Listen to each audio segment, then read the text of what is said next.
سيدنا محمد وعلى آله وأصحابه أجمعين. اللهم صل على سيدنا محمد وعلى آل سيدنا محمد كما صليت على إبراهيم وعلى آل إبراهيم في العالمين إنك حميد مجيد. أعوذ بالله من الشيطان الرجيم. بسم الله الرحمن الرحيم. يا أيها الذين آمنوا اذكروا نعمة الله عليكم إذ جاءتكم جنود فأرسلنا عليهم ريحا وجنودا لم تروها وكان الله بما تعملون بصيرا.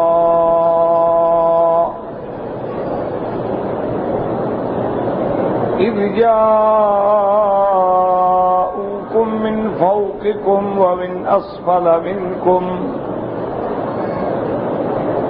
وإذ زاغت الأبصار وبلغت القلوب الحناجر وتظنون بالله الظنونا.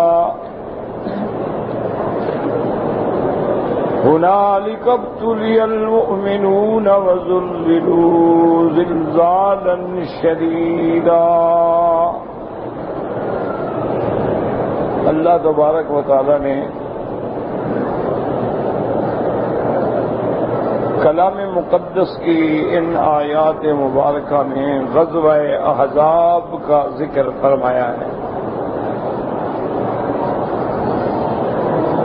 جیسا میں نے عرض کیا تھا کہ احزاب جمع حزب کی ہے اور حزب مانا جماعت، پارٹی. تو احزاب اس لیے کہا گیا کہ اس میں بہت ساری جماعتوں نے مل کر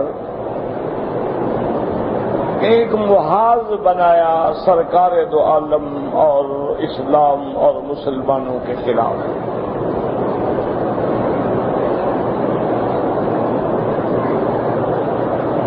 اور خلاصہ درس میں عرض کیا تھا کہ کچھ لوگ یہود کے مکہ آئے، مکے والوں کو تیار کیا، پھر بنو غطفان کو تیار کیا. اسی طرح بنو اسلم ہیں، بنو اشجع ہیں، بنو فزارہ ہیں، یہ سب قبائل متفق ہو گئے اسلام کے خلاف.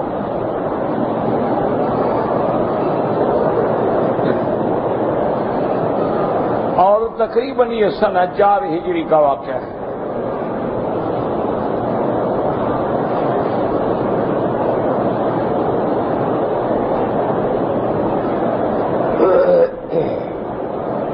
حضور صلی اللہ علیہ وسلم کو جب ان کی جنگی تیاریوں کی خبر ہوئی تو آپ نے صحابہ سے مشورہ کیا.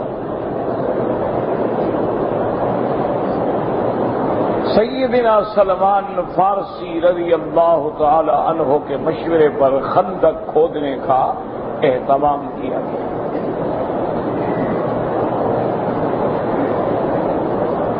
حضور صلی اللہ علیہ وسلم نے تمام صحابہ کو، مہاجرین انصار کو خندق کی کھدائی پہ تقسیم کر دیا. اور اس مشقت کے زمانے میں اور پتھریلی زمین کے باوجود 6 دنوں میں صحابہ کرام نے 3 میل لمبی اور 5 گز گہری خندق کھود دی.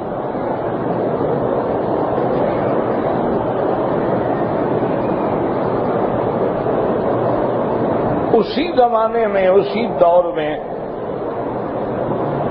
اللہ نے حضور کو وہ معجزہ بھی عطا فرمایا کہ جو چٹان کسی سے نہ ٹوٹی، اللہ کے پیغمبر نے 3 ضرب ماری اور تمت کلمۃ ربک صدقا وعدلا لا مبدل لکلماتہ وہو السمیع العلیم. یہ آیت پڑھی اور وہ ریزہ ہو گئی، اور اسی میں اللہ نے آپ کو حیرہ، یمن، کسرا، فارس سارے فتوحات کی خبر.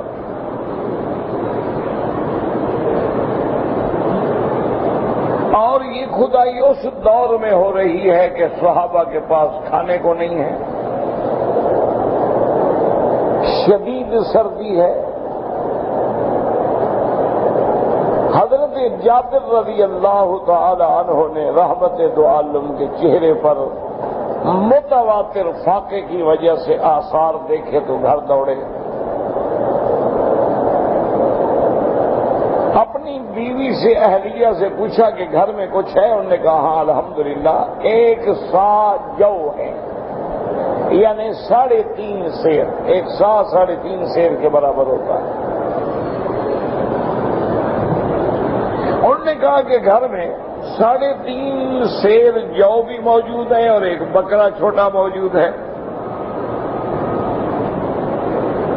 تو حضرت جابر رضی اللہ تعالی عنہ نے فرمایا کہ تم جب تک جو پیس لو اور میں بکرا ذبح کر کے گوشت بنا لوں۔ بی بی صاحبہ نے چکی پہ جو پیسے اور حضرت جابر رضی اللہ تعالی عنہ نے بکری ذبح کر کے اس کا گوشت تیار کیا۔ ویسے بھی ساری زندگی میرے مدنی سرکار کی غذا مبارک جو ہے وہ زیادہ تر جو ہوتے تھے،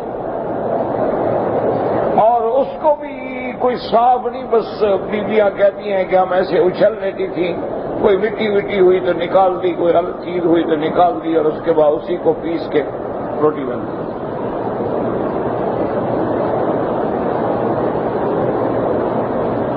حضور صلی اللہ علیہ وسلم نے گندم کی روٹی سے کبھی پیٹ بھر کے کھانا نہیں کھایا۔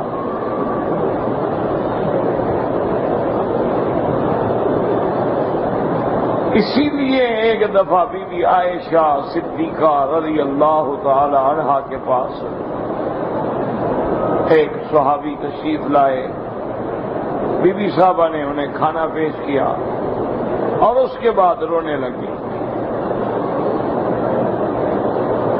تو صحابی نے پوچھا کہ یا امہات المومنین لماذا تبکی، کیوں رو رہی ہو؟ کہنے لگی مجھے حضور کی معیشت یاد آ رہی ہے کہ آج ہم کیسی کیسی نعمتیں کھا رہے ہیں، لیکن میرے محبوب نے تو کبھی پیٹ بھر کے گندم کی روٹی بھی نہیں چکھی۔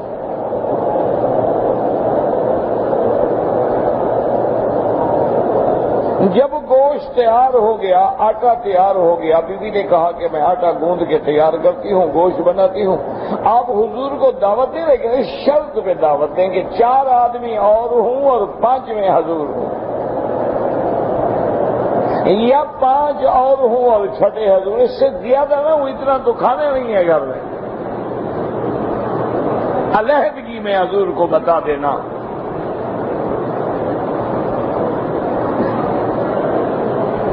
تو حضرت جابر رضی اللہ تعالی عنہ حضور کی خدمت میں آئے اور علیحدہ کر کے عرض کیا کہ یا رسول اللہ میرے گھر میں کچھ ہے لیکن اتنا ہے، 3.5 سیر جو ہیں، ایک چھوٹا بکرا ہے، بچہ ہے بکری کا، 4-5 آدمیوں کا کھانا ہے، قبول فرمائیں۔ حضور پاک نے مٹی جھاڑی اور خندق سے باہر آئے اور فرمایا یا معاشر المہاجرین والانصار ہلموا الی دعوت جابر، کہ مہاجرین اور انصار سب کام چھوڑ دو، چلو حضرت جابر کی دعوت ہے آج۔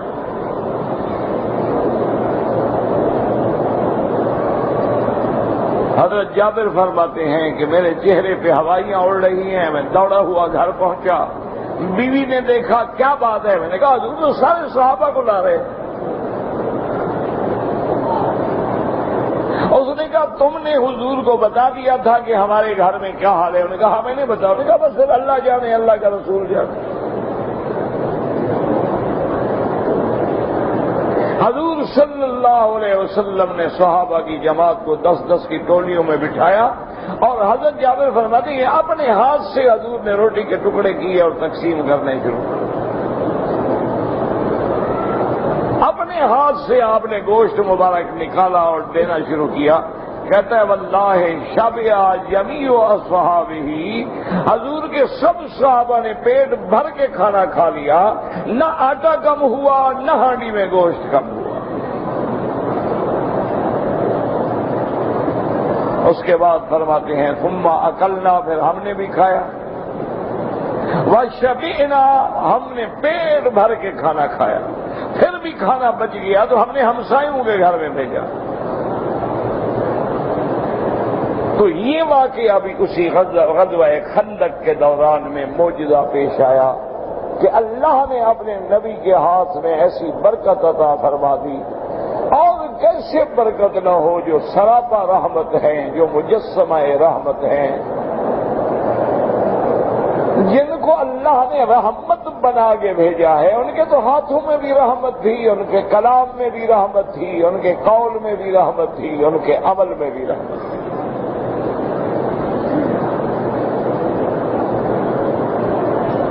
اور اسی خندق کے زمانے میں اب تمام کفار نے محاذ بنا لیا اور چل پڑے مدینے پہ حملہ کرنے کے لیے۔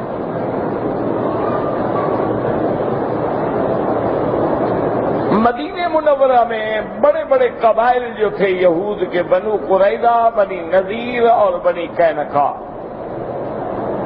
بنو قریظہ سے حضور کا معاہدہ تھا کہ ہم تمہارے دشمنوں کی مدد نہیں کریں گے، تم ہمارے دشمنوں کی مدد نہیں کرو۔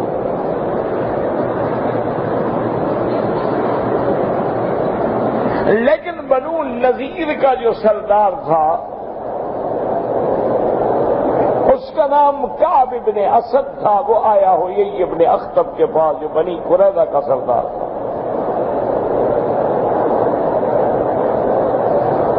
ہوئی ابن اخطب نے اپنے ملازمین کو کہا کہ دروازہ بند کر دینا، اس کو نہیں آنے دینا، یہ لازماً حضور کے خلاف آ رہا ہے اور ہمارا معاہدہ ہے حضور کے ساتھ۔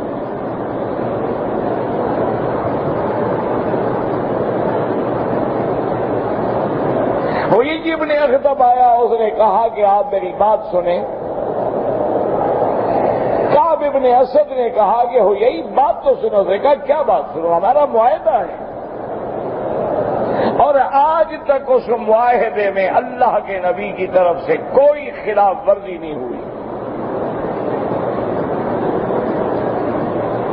تو ہم کیسے وہ معاہدہ توڑ دیں؟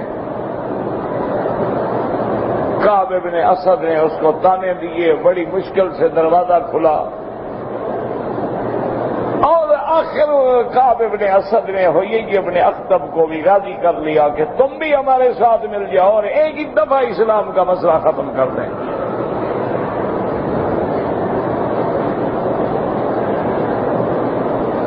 اس لیے ان واقعات پہ غزوہ احزاب کے غور کریں اور ذرا تصور کریں کہ 1400 سال بعد پہلے بھی کفر کی طاقتیں مل کے اسلام کو مٹانے کے در پہ تھیں، اور آج بھی پوری کفر کی طاقتیں کٹی ہیں۔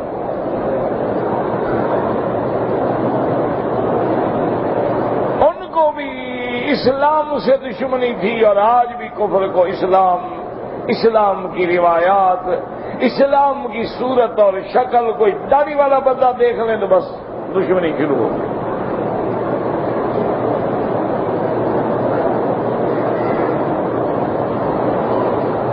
بہرحال وہ دونوں متفق ہو گئے کہ چلو جی ٹھیک ہے، میں بھی تمہارے ساتھ ہوں۔ تو بنو قریظہ اور ہوئی ابن اخطب جو ہیں وہ بھی تیار ہو گئے۔ حضور صلی اللہ علیہ وسلم کو پتہ چلا کہ بنو قریظہ نے بھی اپنا معاہدہ توڑ دیا ہے، اور بنو نذیر تو پہلے بھی توڑ چکے تھے۔ حضور نے ارادہ فرمایا کہ بھئی اب ان میں طاقتور قبیلہ، جنگجو قبیلہ جو ہے وہ بنو غطفان ہے، اور بنو غطفان اس لیے ہمارے خلاف لڑنے آ رہے ہیں کہ یہودیوں نے ان کو خیبر کے 1 سال کے فصل کھجور کی دینے کا وعدہ کیا ہے، اگر ہم بھی ان کو کچھ دے دیں تو شاید وہ چھوڑ دیں ان کو، کیوں؟ وہ تو لالچ میں آ رہے ہیں۔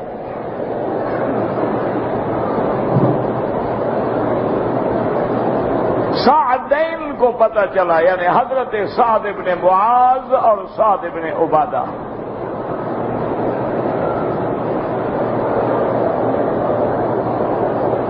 یہ انصار کے 2 بہت بڑے قبیلے تھے، اوس اور خزرج۔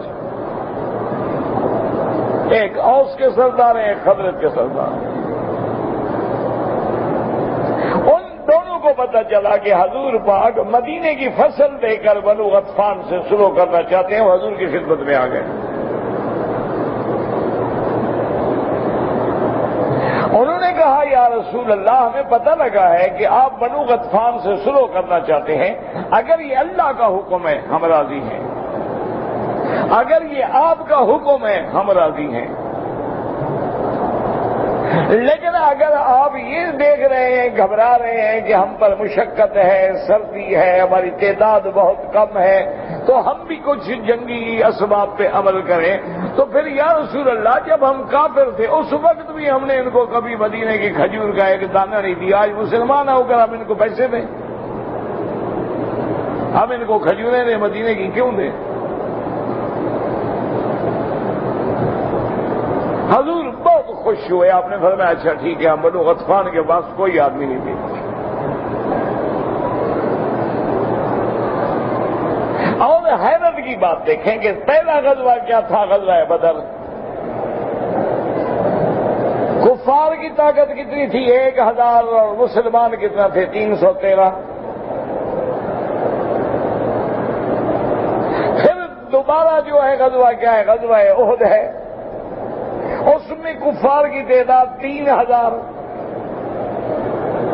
اور مسلمان 1000 تھے، جن میں یہود بھی نکل گئے تو باقی 600-700 رہ گئے۔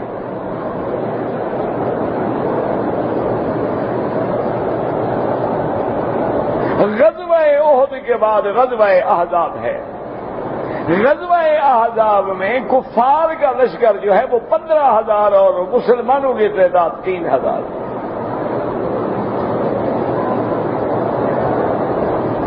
عدد کے اعتبار سے کفر بڑھتا گیا،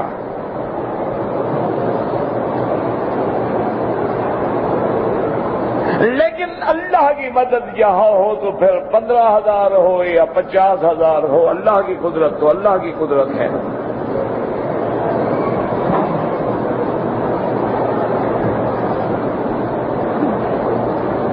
اب اس لشکر میں آ کے مدینہ منورہ پہنچ گئے، وہ خندق کے اس طرف ہے، مسلمان اس طرف۔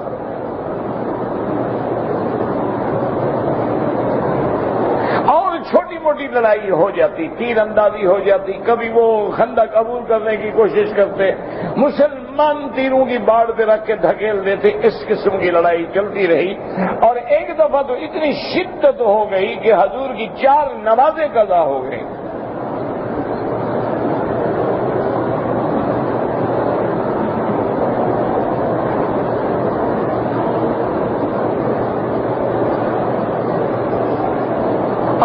صحابہ کے لیے اب ایک اور دھچکا لگا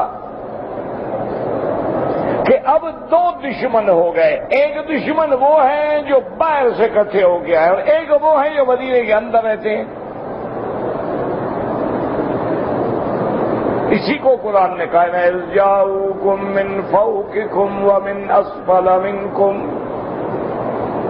وَإِذْ زَاغَتِ الْأَبْصَارُ وَبَلَغَتِ الْقُلُوبُ الْحَنَاجِرَ وَتَظُنُّونَ بِاللَّهِ الظُّنُونَا۔ اللہ نے فرمایا جب دشمنوں نے تمہیں اوپر سے بھی نیچے سے بھی، اِذْ جَاءُوكُم مِّن فَوْقِكُمْ یعنی بنو قریظہ یہود، وَمِنْ أَسْفَلَ مِنْكُمْ یعنی باقی قریش، اور وہ اس وقت حالت یہ ہو گئی کہ زاغت الابصار وبلغت القلوب الحناجر۔ اللہ فرماتے ہیں تمہاری حالت یہ تھی کہ آنکھیں پھٹی ہو گئی اور دل گویا کے حلقوم میں آ گئے۔ وَتَظُنُّونَ بِاللَّهِ الظُّنُونَا، اور تم اب گمان کرنے لگے خدا جانے کیا ہوگا، خدا جانے کیا ہوگا، مدد آئے گی کہ نہیں آئے گی۔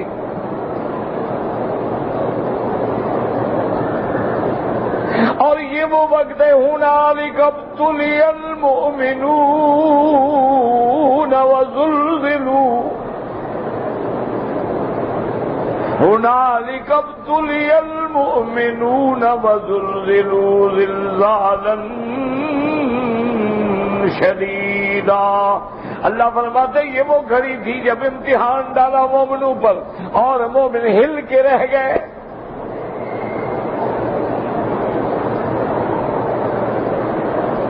حضور صلی اللہ علیہ وسلم نے اب اندازہ کریں کہ محاصرے کا یہ عالم ہے کہ تقریباً 1 مہینے تک محاصرہ چل رہا ہے. اب ضروریات کی چیزیں بھی کم ہونے لگ گئی اور بال بچے جو ہیں وہ بھی مدینے میں ہیں اور حضور کو دونوں طرف سے خوف ہو گیا نا. ادھر سے دشمن حملہ کریں اور ادھر جو ہے یہود اندر بیٹھے ہوئے ہیں مدینے کے.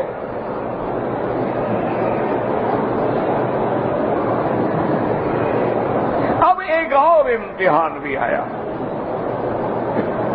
اللہ فرماتی ہیں کہ جو منافق اب بھی اندر تھے انہوں نے آ کے بہانے شروع کیے. ان بیوتنا عورۃ وما ہی بعورۃ.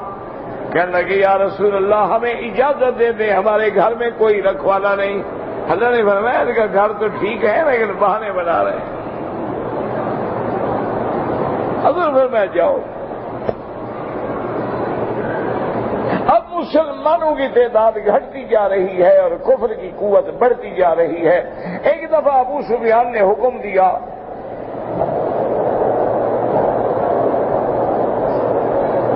اور اس دور میں بھی اکرمہ ابن ابی جہل کا بیٹا جو ہے ابھی اسلام نہیں لے آیا, وہ بھی اسلام کے خلاف لڑنے پہ آیا ہوا ہے.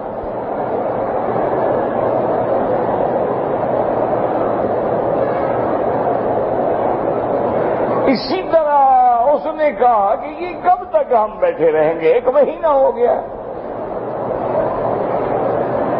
اب ہمارا بھی تو اسباب ختم ہو رہے ہیں نا. 15,000 آدمی کا کھانا ہے, پینا ہے, لشکر ہے. اور جب کرائے کا سپاہی ہو تو اس کو تو کھلانا پڑتا ہے نا. روٹی بند تو لڑائی بند.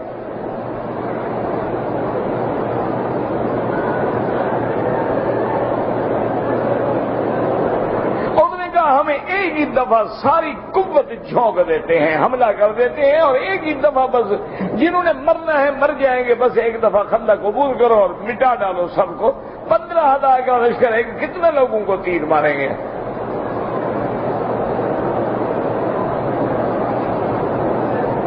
ابھی ان کے یہ پروگرام بن رہے ہیں کہ نعیم ابن مسعود ایک شخص ہیں جو اسلام لا چکے تھے.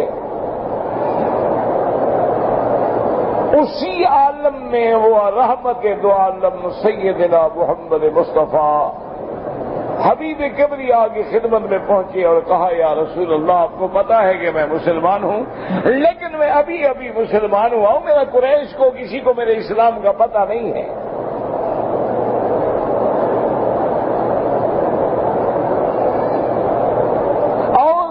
اس غزوہ احزاب کے موقع پہ آپ کے کام آنا چاہتا ہوں, آپ مجھے حکم دیں.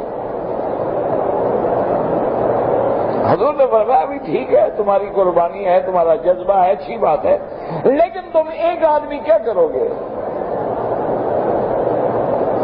اس نے کہا حضور یہ ایک آدمی کی بات نہیں ہوتی ہے, جنگیں عقل سے لڑی جاتی ہے. آپ مجھے اجازت تو دیں, میں دیکھیں جنگ کا نقشہ بدل ڈالوں گا.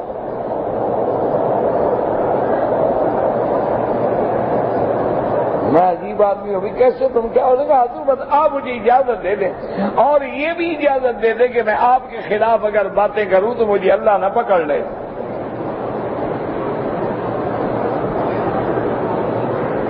انہوں نے کہا آخر حضور میں نے جنگ کی شطرنج کی بازی کھیلنی ہے تو باتیں تو مجھے کرنی پڑیں گی. حضور نے فرمایا اچھا اجازت ہے, تم جاؤ, تمہارا کام جانے, جو کر سکتے ہو چلو جاؤ کرو. حضور نے 3 دن متواتر, پیر کا دن, منگل کا دن اور بدھ کا دن, یہ 3 دن متواتر حضور مسجد الفتح میں تشریف لے جا کے اللہ سے دعائیں مانگتے رہے.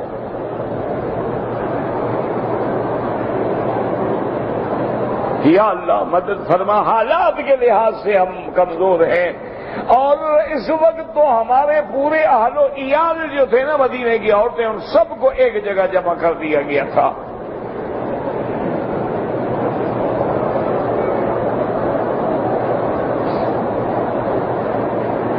حضور دعائیں مانگ رہے ہیں، اور نعیم ابن مسعود جو ہے نا وہ چلتا چلتا چلتا سیدھا بنو قریظہ کے سردار ہوئی ابن اخطب کے پاس پہنچا۔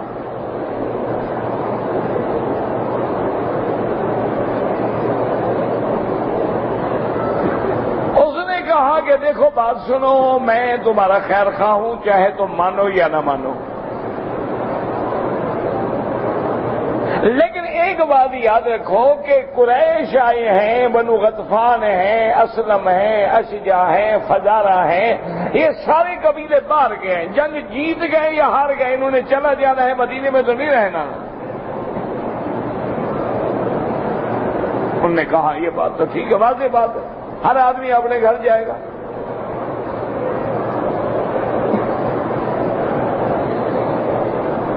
تو اس نے کہا پھر یہ بات یاد رکھو، مجھے پتہ چلا ہے کہ قریش بھی اور بنو غطفان بھی اندرون پردہ حضور کے پاس بندے بھیج رہے ہیں، وہ 1 مہینہ ہو گیا تنگ آ گئے ہیں۔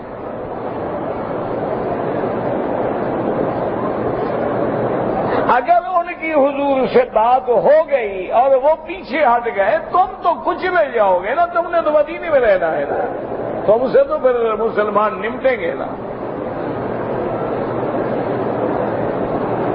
انہوں نے کہا یار بات تو تمہاری ٹھیک ہے، پھر ہم کیا کریں؟ انہوں نے کہا مجھے پتہ چلا ہے کہ بنو غطفان بھی اور قریش بھی تمہارے پاس آدمی بھیج رہے ہیں کہ بھئی مہینہ ہو گیا ہے، ہم نہیں جیت رہے، ادھر تم حملہ کرو، ادھر ہم حملہ کرتے ہیں۔ تو تم ان سے کہنا کہ بھائی دیکھو تم مکے کے لوگ ہو، قریشی ہو، تمہارا قبیلہ ایک ہے، اور پھر تم لوگوں نے واپس چلے جانا ہے، ہم نے مدینے میں رہنا ہے، ہمیں اپنے 10 آدمی بھیجو، ہمارے پاس یرغمال رہیں گے، اگر تم اپنے وعدے پہ پکے رہے اپنے بندے لے جانا، فتح ہو گئی، کامیابی۔ اگر تم نے ہم سے دھوکہ کیا، ہم تمہارے یہ 10 آدمی قتل کر دیں گے۔ انہوں نے کہا یہ مطالبہ کرو، انہوں نے کہا ہاں بھی بات تو ٹھیک ہے۔ پھر یہ بنو غطفان کے بعد پہنچے، ان سے بھی کہا کہ بھائی وہ دونوں اندر سے ملے ہوئے ہیں، دیکھو بات سن لو، قریش کی اور بنو قریظہ کی حضور سے بات چیت ہو رہی ہے، اگر تم نے اپنی بچت کرنی ہے نا، جب تم کو بلائیں گے وہ بھی 10 بندے دو، ہمیں ہم بطور یرغمال، بطور امانت، بطور رہن رکھیں گے ہم۔ ہم نے کہا تمہیں کیسے بتا؟ ہم نے کہا تمہاری مرضی نہ مانو، میں تو اندر کا آدمی ہوں نا، میں تو ابھی ابھی خبر لے کے آ رہا ہوں، بنو قریظہ کے بھی پیغام جا رہے ہیں، قریش کے بھی حضور کے پاس پیغام جا رہے ہیں کہ ہم آپس میں صلح کر دیتے ہیں، باقی قبائل کو ختم کر دیتے ہیں۔ انہوں نے کہا ٹھیک ہے، پھر یہ قریش کے پاس آ گئے۔ ابو سفیان کو بھی آگے کہا بے وقوف آدمی، تم مکے سے فوج لے کے آ گئے ہو، بنو قریظہ نے تو مدینے میں رہنا ہے، وہ تو حضور سے صلح کر چکے ہیں، تم لاکھ زور لگاؤ بنو قریظہ حملہ نہیں کریں گے۔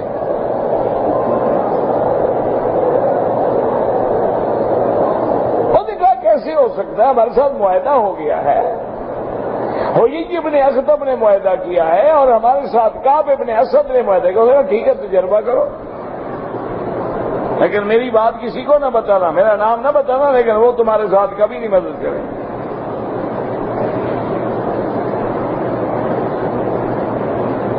اب ابو سفیان کو غصہ آیا کہ یہ کیسے ہو سکتا ہے، تو اس نے عیینۃ بن حصن الفزاری کو اور اکرمہ ابی جہل کو بھیجا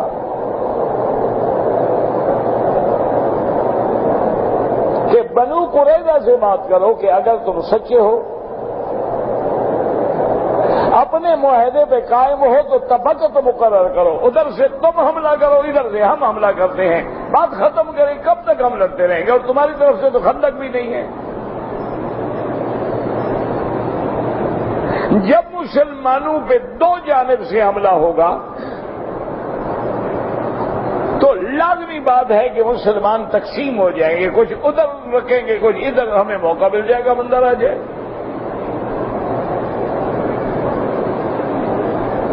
بنو قریظہ کے پاس جب یہ پیغام لے کے پہنچے ہیں عیینہ بن حصن اور اکرمہ ابی جہل، انہوں نے کہا ابھی دیکھو ہم اپنے وعدے پہ تو ہیں قائم، حضور سے لڑنے کے لیے ہم بالکل تیار ہیں، لیکن ہمیں پتہ چلا ہے کہ تم لوگ انڈر گراؤنڈ سازش کر رہے ہو، لہذا 10 بندے پہلے یرغمال دو ہمیں۔ انہوں نے کہا اچھا تمہیں اتنی جرت ہو گئی ہے قریشیوں سے بندے مانگتے ہو؟ ہم قریش ہیں، مکے سے آئے ہیں لڑنے کے لیے، پہلے احد میں ہم اکیلے شکست دے چکے ہیں، ہمیں تمہاری کیا ضرورت ہے؟ ہم تو ایک معاہدے کے تابع آ گئے ہیں، عجیب آدمی ہو کہ اب ہم اتنے گر گئے ہیں کہ لوگ پیسے دیتے ہم بندے دیں تمہیں؟ ہم تو نہیں دیتے۔ انہوں نے کہا پھر ہم بھی نہیں لڑتے۔ بنو غطفان کے بعد بھیجا ابو سفیان نے، انہوں نے کہا بھی بات سنو، بنو قریظہ نے بھی شروع کر دی ہے نبی پاک سے، اور مجھے پتہ لگا ہے تم بھی تو نبی پاک کے چاچا ہو نا آخر، یہ تو ابھی ہمیں پتہ لگا ہے تم تو رشتہ دار ہو۔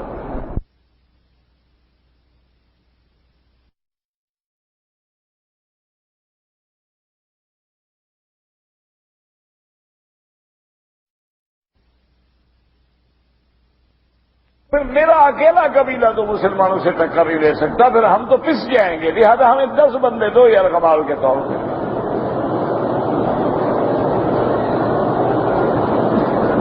ابو سفیان نے کہا اچھی بات ہے بھائی، بنو قریظہ کہتے ہیں 10 بندے دو، یہ کہتے ہیں 10 بندے دو، ہم اتنے گرے پیڑے لوگ ہیں کہ اب ہم اپنی اولادیں تمہارے پاس رہن رکھیں۔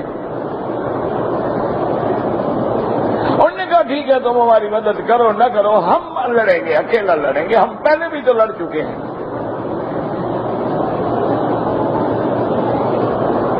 تو اللہ تبارک و تعالیٰ نے اس ایک اکیلے بندے نعیم ابن مسعود کی محنتوں سے اور قبائل کے دلوں میں شکوک و شبہات کے جب بیج جنم لینے لگے تو ان کی قوت جو تھی وہ تتر بتر ہونے لگی۔ بنو غطفان نے کہا کہ بھی ہم کیوں لڑیں، ہم بھی واپس جاتے ہیں۔ ادھر اللہ تبارک و تعالیٰ نے اپنے نبی کی دعائیں سن لی۔ اس لیے یاد رکھو کہ مومن کا بھروسہ نہ تعداد پہ ہوتا ہے، نہ سلاح پہ ہوتا ہے، نہ اسباب پہ ہوتا ہے، اس کا بھروسہ صرف اللہ کی ذات پہ ہوتا ہے۔ باقی یہ اللہ کا حکم ہے کہ دشمن کے خلاف تم بھی تیاری کرو۔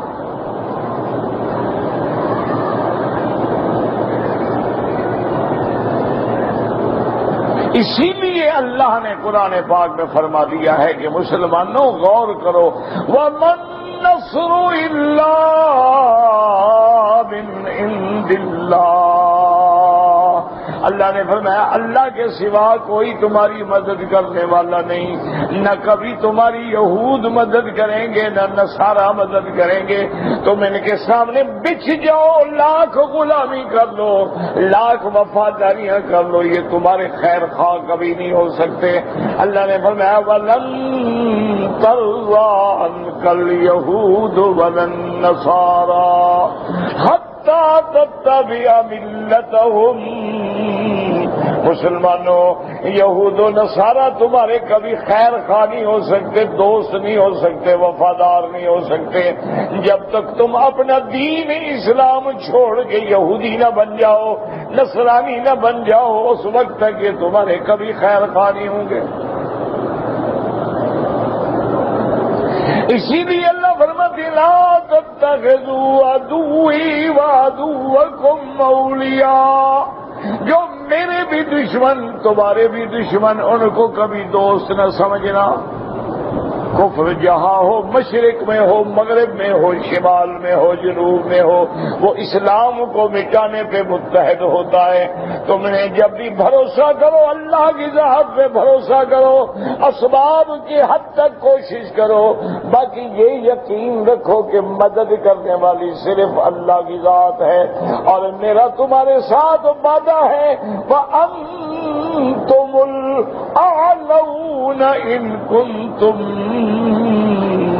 مُؤْمِنِينَ، اللہ نے فرمایا میرا وعدہ ہے کہ میں تمہیں سر بلند رکھوں گا، میں تمہیں نصرت دوں گا، فتح دوں گا، لیکن شرط یہ ہے کہ پہلے تم ایمان والے بنو۔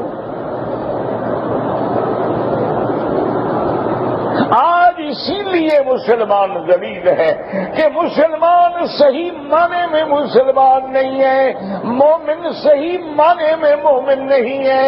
کہیں مسلمان ہے تو بے نمازی ہے، کہیں نماز پڑھتا ہے تو سود کھاتا ہے، کہیں نماز پڑھتا ہے لیکن سود کا کاروبار کرتا ہے، کہیں سود نہیں کھاتا تو شراب پیتا ہے، کہیں شراب نہیں پیتا تو زنا کرتا ہے، کہیں شراب اور زنا نہیں کرتا تو کافروں سے دوستی ہے، بے حیائی ہے، عریانی ہے، فحاشی ہے۔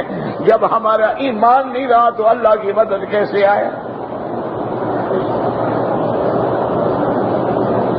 اللہ تبارک و تعالیٰ کے نبی نے آپ بیٹھے ہیں اور آپ نے فرمایا کون میرا صحابی ہے جو جا کے حال احوال لے آئے کہ اب دشمن کیا سوچ رہے ہیں۔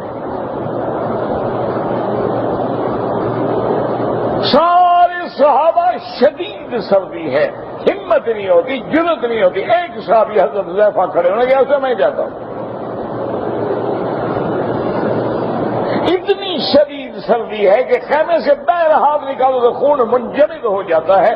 صحابی کہتے ہیں میں حضور کے حکم پہ جب باہر نکلا، کہتے ہیں اللہ کی شان ہے، ایسی اللہ کی مدد آئی، مجھے ایسے معلوم ہوتا تھا کہ میرے باہر کوئی ایسا پردہ ہے جو سردی کو میرے قریب بھی نہیں آنے دیتا۔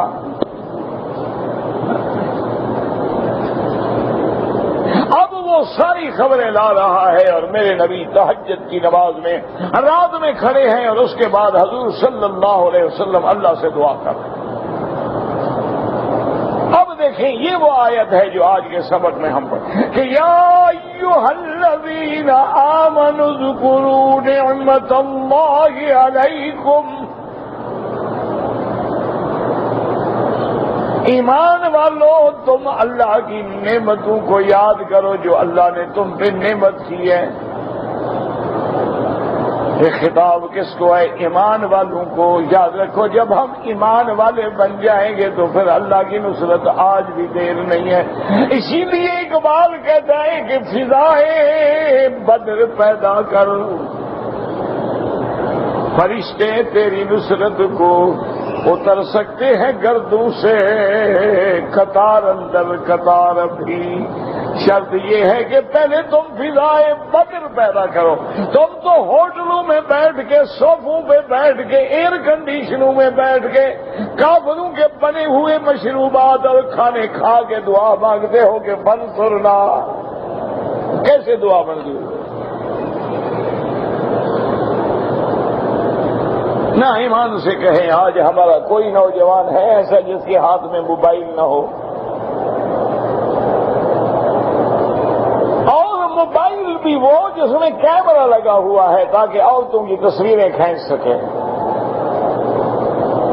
اور وہی تصویروں والے موبائل جیب میں ہیں اور کعبہ شریف میں بھی ماشاءاللہ اللہ اکبر نمازیں بھی پڑھ رہے ہیں ماشاءاللہ۔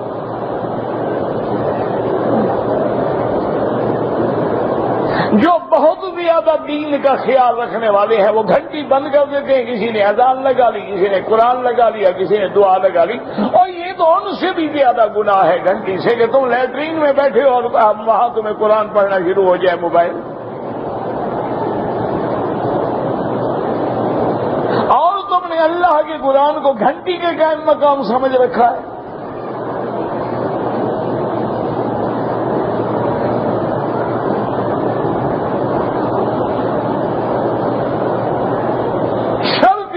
یاد رکھو آج بھی آخر دیکھیں ایمان سے کہیں یورپ ہے، دنیا کے جتنے ملک ہیں وہ پاگل تو نہیں ہو گئے، اور مسلمانوں کے پاس تو سوئی بنانے کی فیکٹری بھی نہیں ہے، ہمارے تو گاڑیاں بھی باہر سے، پرزے بھی باہر سے، جہاز بھی باہر سے، یعنی ایک نٹ بولٹ وہ صرف ہمارا خراب ہو جائے جب تک وہ نہ دے جہاز کھڑا ہے۔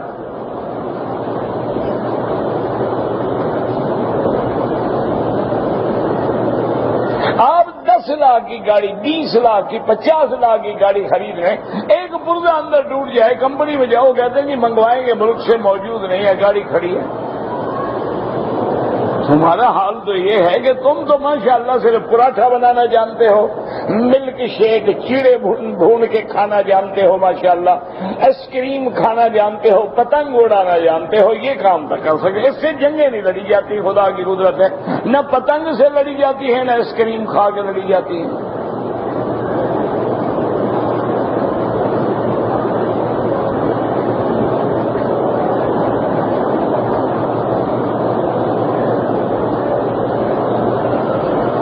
ایمان ہمارے اندر ہے نہیں تو نصرت کیسے آئے؟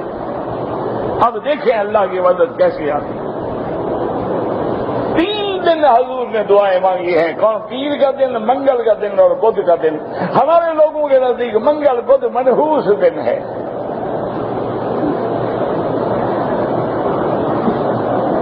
کہتے ہیں خیال کرنا بابا، منگل بدھ سفر نہ کرنا، بڑا عذاب کے دن ہے۔ منگل بدھ اگر بچہ پیدا ہو اس کو بھی پھینک دے گا۔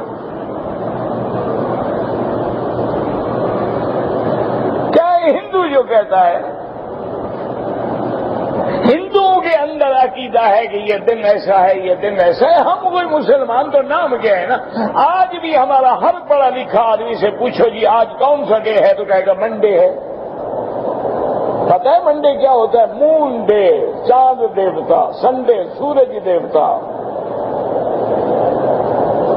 کافروں نے ہر جگہ تمہارا دین چھینا ہے تم سے۔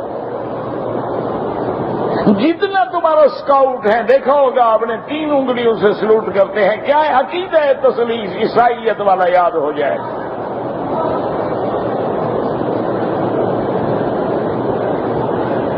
جتنا تمہارا بڑا آدمی ہے گلے میں ٹائی لگاتا ہے، کیا ہے؟ صلیب عیسیٰ علیہ السلام پھانسی پہ چڑھے وہ یاد ہو جائیں۔ اور نہ کر سکے چلو کالر ہی لگا لے، کچھ تو نشانی ہو ہماری۔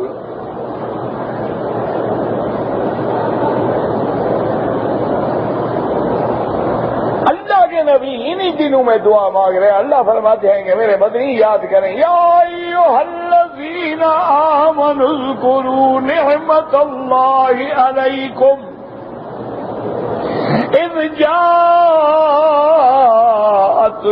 جنود، میرا مدنی یاد کریں اس نعمت کو جب تمہارے خلاف لشکر آئے دشمنوں کے،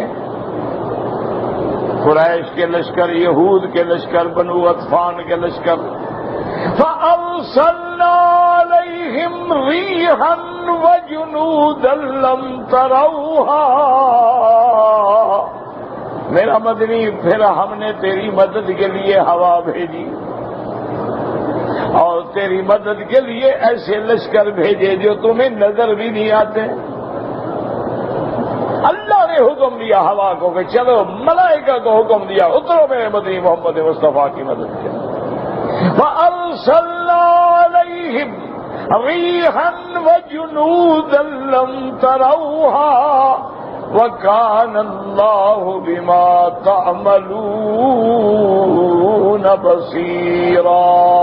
اللہ فرماتے ہیں ہم نے ایسی ہوا بھیجی کہ صبح کی نماز کا جب سلام پھیرا صحابہ نے تو دیکھتے ہیں کہ خندق کے پرلی طرف تو کچھ نہیں ہے، ایسی اللہ نے ہوا بھیجی کہ جس نے خیمے اکھاڑ دیے، جانوروں کو اٹھا اٹھا کے پٹخ ڈالا۔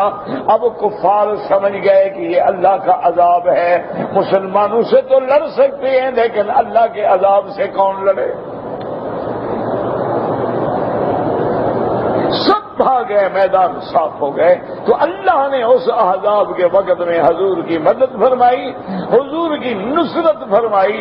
اور بی بی ام سلمہ فرماتی ہیں کہ میں غزوہ حنین میں بھی ساتھ تھی، میں غزوہ فتح مکہ میں بھی ساتھ تھی، ایسے مشکل دن نہیں گزرے حضور پہ جو غزوہ احزاب پہ گزرے ہیں، لیکن جب اللہ کی مدد آئی تو اللہ نے ایسی کفروں کو طاقت کو شکست دی کہ یہ وہ غزوہ ہے جس کے بعد پھر کفر نے حملے کرنے کی ضرورت ہی نہیں۔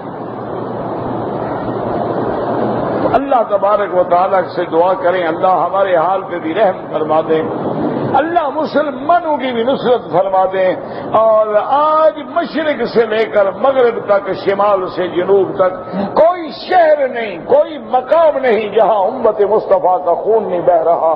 دعا کریں اللہ رحم فرما دے، اللہ ہمارے گناہ معاف کر دے۔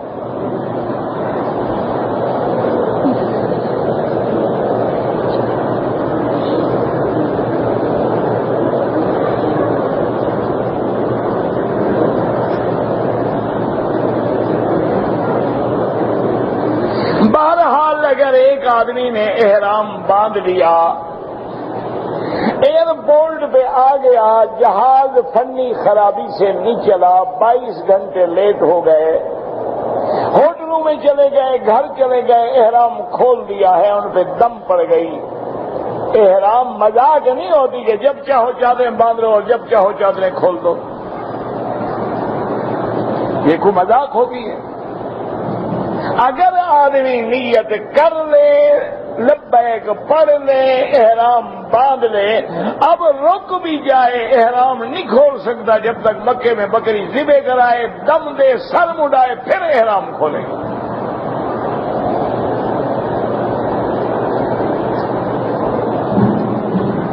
اس کے بغیر احرام دیکھا نہیں، حضور احرام باندھ کے آئے ہیں، حدیبیہ پہ بیٹھے، کافروں نے روک دیا، حضور نے باقاعدہ دم ذبح فرمائی، سر پہ اس طرح پھیرا، پھر احرام کھولا۔ یہ کوئی مذاق ہوتی ہے؟ جب چاہ باندھ لیا، جب چاہ، وہ 22 گھنٹے تم 2 چادروں میں گزار لیتے، کو آسمان گر جاتا۔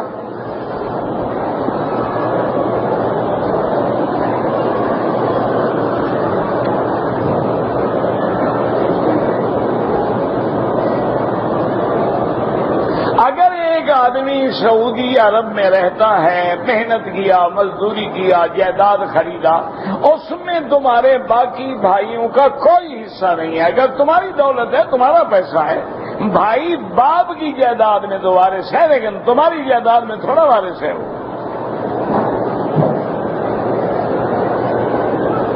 اگر ایک آدمی نے عمرہ کیا ہے، عمرہ کرنے کے بعد سر پہ اس طرح پھروا دیا، 2-3 دن کے بعد پھر عمرہ کرے تو دوبارہ اس طرح پھروانا پڑے گا، بال ہوں یا بال نہ ہوں، چاہے 100 دفعہ بھی عمرہ کرے۔ اللہ تبارک و تعالیٰ کو ہمارے بالوں کی ضرورت نہیں ہے، مانا ہوتا ہے تعمیل حکم کہ ہم نے اللہ کے آگے گردن جھکا دی ہے۔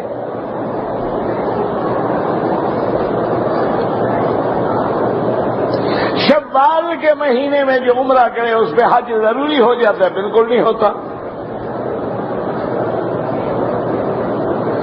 آج کل ہمارے ملک میں جو مسجد کا جھگڑا چل رہا ہے، بس اللہ کے گھر میں دعا کرو کہ اللہ اس فتنے کو ختم فرما دے۔ اللہ تبارک و تعالی مسلمان بچے بچیوں کی، ہر فوج کے ہیں یا غیر فوج کے ہیں، اللہ سب کی جان، مال، آبرو، عزت کی حفاظت کرے۔ اللہ تبارک و تعالی عالم اسلام پہ رحمت کرے۔ آج کفر مسکرا رہا ہے اور مسلمان رو رہا ہے، آج کفر برملا کہہ رہا ہے، یہ دیکھو یہ مسلمان ہے۔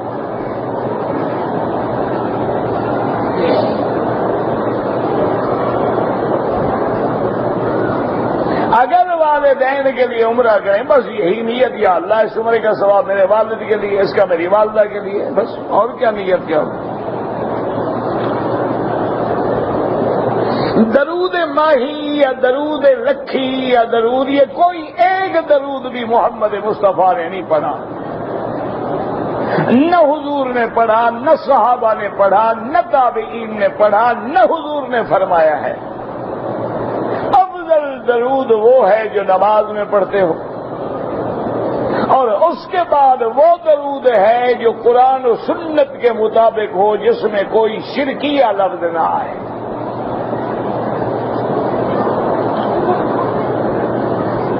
اپنے رشتہ داروں کے لیے بالکل عمرہ کریں۔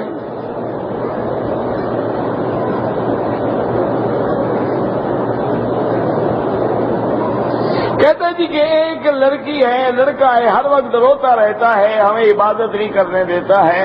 کوئی ایسی بات نہیں ہے، بہرحال آپ ایسا کریں کہ سورت فاتحہ، آیت الکرسی اور آخری صورتیں قل اعوذ برب الفلق، قل اعوذ برب الناس، یہ 3 دفعہ پڑھ کے ہاتھوں پہ دم کر کے سارا اس کے بدن پہ پھیر دو۔ اسی نیت سے اس کو زمزم پلاؤ، زمزم سے نہلاؤ، انشاءاللہ سب ٹھیک ہو جائے گا۔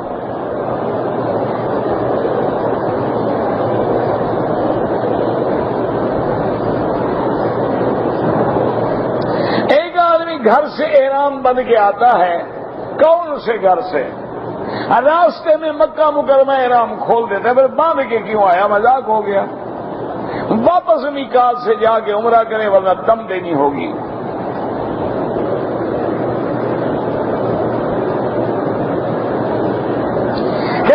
صحیح حدیث میں موجود ہے کہ مسجد نبوی، مسجد حرام اور مسجد اقصی کے علاوہ کسی مسجد کے لیے سفر نہ کیا جائے۔ آپ نے کہا کہ غار حرا جانا جائز ہے، ماشاءاللہ آپ نے بڑی اچھی حدیث سمجھی ہے۔ حضور غار حرا جاتے تھے، کیوں سفر کرتے تھے؟ یہی تو مصیبت ہے نا کہ حدیث پڑھنا الگ بات ہے، سمجھنا الگ۔ سفر کا معنی ایک ملک سے، ایک شہر سے دوسرے شہر میں جانا۔ ایک ہی شہر میں جا رہے ہو تو کوئی سفر نہیں۔ یہ کس نے کہا ہے آپ کو کہ غار حرا جاؤ تو سفر ہے یا غار ثور جاؤ تو سفر ہے؟ اور پھر وہ نبی پاک جس نے منع کیا کہ ان مسجدوں کے علاوہ سفر نہ کرو، خود غار حرا جاتے تھے کہ نہیں؟ آپ کیوں جاتے تھے؟ یا آپ نے اسلام کے بعد منع کر دیا کہ خبردار تم نہ جانا آئندہ؟ تو کچھ خدا کے لیے سمجھا بھی کرو نا، جو دماغ میں آ جائے جی ہم نے حدیث میں پڑھا ہے۔ اور یہ بھی کبھی تم نے پڑھا ہے کہ مستثنا دن ہو جن سے مستثنا سے ہوتا ہے یا غیر جن سے مستثنا سے ہوتا ہے؟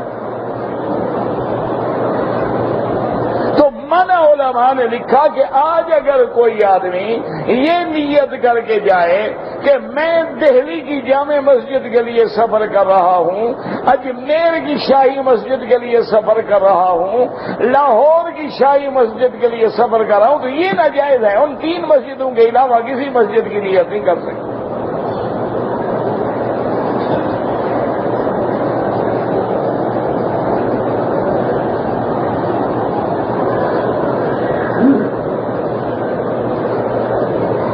اگر ایک آدمی نے طواف ختم کیا اور فجر کی نماز کھڑی ہو گئی، وہ 2 رکعت طواف کے نہیں پڑھ سکا، صفا مروہ دوڑنے چلا گیا، بالکل ٹھیک ہے، بعد میں پڑھ لیں، کوئی مسئلہ نہیں۔ اگر طواف کی 2 رکعت رہ جائیں تو اب 2 دن بعد بھی پڑھ سکتے ہیں، کوئی مسئلہ نہیں۔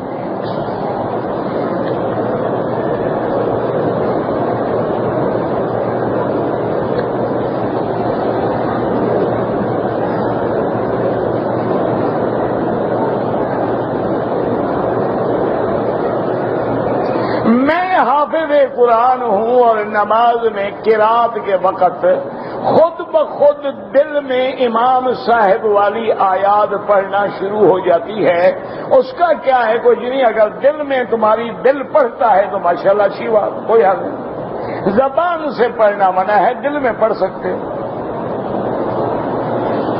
لیکن ایک دفعہ ہمیں دل میں پڑھ کے سناؤ صحیح کہ دل میں کیسے پڑھا جاتا ہے۔ دل میں غور کیا جاتا ہے، پڑھا نہیں جاتا۔ دل میں فکر ہوتا ہے کہ وہ آیات گویا میرے سامنے آ رہی ہے۔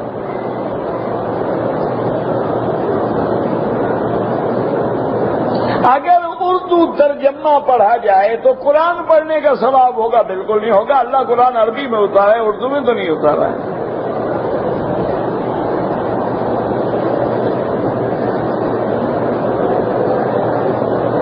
پاکستان سے آئے، طواف کیا، بال کٹوا دیے، ماشاءاللہ، ایک بکری دم ادا کریں، صفا مروانی دوڑے آپ۔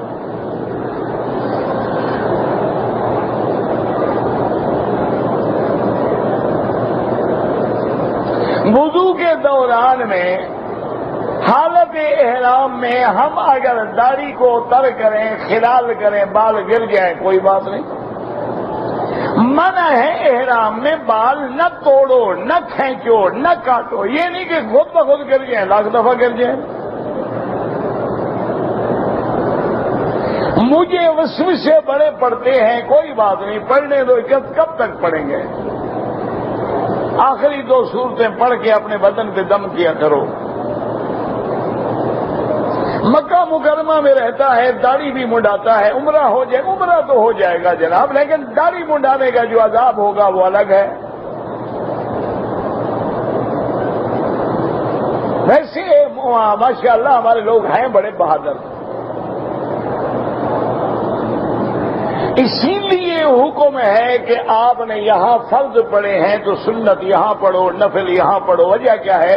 حدیث میں آتا ہے کہ جتنی جگہوں پہ تم سجدہ کرو گے قیامت میں تمہارے حق میں گواہ بنے گی۔ تو ہماری بہادری نہیں ہے کہ داڑھی مڈا کے کعبے میں آ کے ملتزم پہ منہ لگا کے اللہ تیرے کعبے کو گواہ کر رہا ہوں کہ میں نے نبی کی سنت کو فنا کر دیا ہے۔ بہادری نہیں ہے کہ روضہ رسول پہ کھڑا ہے، الصلاۃ والسلام علیک یا رسول اللہ، ابھی داڑھی مڈا کے آیا ہوں، الصلاۃ والسلام علیک یا حبیب اللہ، اب جا کے شیو کرنی ہے۔ انا للہ و انا الیہ راجعون۔ یار ڈرامے میں لوگ داڑھی رکھ لیتے ہیں، مکے مدینے میں چند دن شرم کر کے وہی ڈرامے ہی کر لو، کچھ تو لحاظ کرو، کچھ تو شرم ہو کعبے کا، مدینے کا، اللہ کے رسول کے دروازے کا۔ کچھ نہیں ہوگا، بیوی کو راضی کرنا ہے پھر دیکھا جائے گا۔ اور یاد رکھو کہ صحیح حدیث میں آتا ہے حضور کے پاس دو آدمی آئے جن کی مونچھیں بڑی بڑی تھیں اور کلین شیو تھے، حضور نے منہ پھیر لیا، فرمایا میں دیکھنا نہیں چاہتا ان کی شکل۔ اگر شفاعت والے دن حضور نے منہ پھیر لیا تو کیا ہوگا؟ ایسے تمہاری مرضی ہے، مولویوں کی باتیں نہ مانا کرو، مولوی تو ہوتے ہی شرارتی ہیں۔ لیکن یہ بات نہ کہنا قیامت والے دن کے مولوی نے مسئلہ نہیں بتایا تھا۔ باقی چھوڑو، تم جانا، تمہارا کام جانے۔ تم نے کلمہ بیوی کا پڑھا ہے، نبی کا تھوڑا پڑھا ہے۔ بیوی راضی رہے، نبی ناراض ہوتا ہے، ہونے دو۔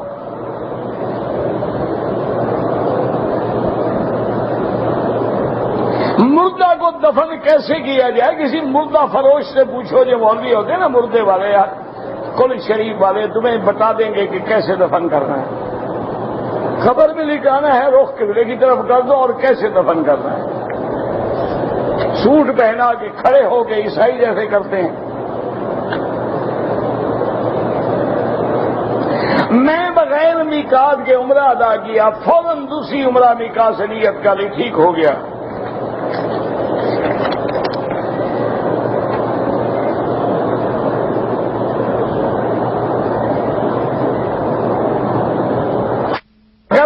لیکن سر نہیں مڑایا، جدے میں جا کے سر مڑایا، دم پڑ گئی۔ عمرہ بھی حرم میں ہوتا ہے، سر مڑانا بھی حرم میں ضروری ہے، نہ عمرہ باہر ہوتا ہے نہ سر باہر مڑایا جاتا ہے۔ ربنا تقبل منا انک انت السمیع العلیم وتب علینا انک انت التواب الرحیم۔ اللهم اجعل لنا وللمسلمین من كل هم فرجا ومن كل ضيق مخرجا ومن كل بلاء عافية۔ صلی اللہ تعالی علی خیر خلقہ سیدنا محمد وعلی آلہ واصحابہ اجمعین۔ اللہم صل علی سیدنا محمد وعلی آل سیدنا محمد۔